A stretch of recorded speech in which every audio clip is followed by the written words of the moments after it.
That's right. Well, many say a moment in time or a single facial expression captured by a photograph can hold a piece of history that can only be told by those who were present or by the man behind the lens.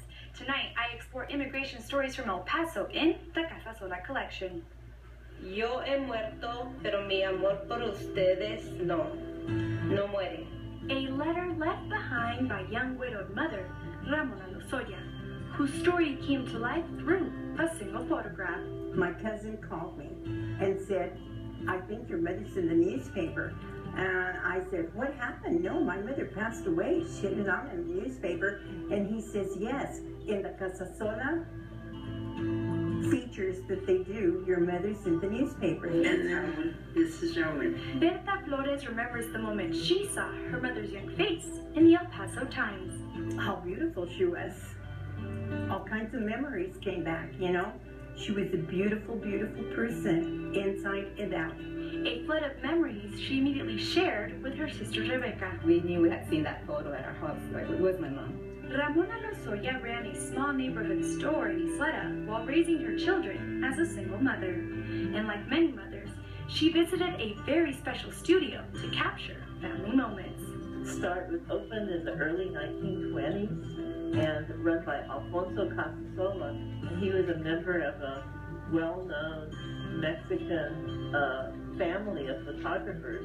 They had a famous studio in Mexico City that took a lot of photos of the Mexican Revolution. Moments kept alive thanks to a collaborative between UTEP and the El Paso Times.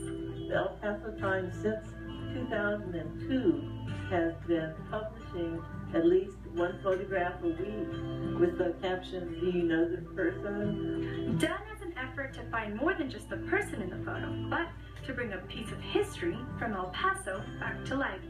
Alfonso Casasola was not only a photographer, he was also a teacher. Jose Ando worked alongside Casasola as a team. I'm going to bring a case. Ando, now in his 90s,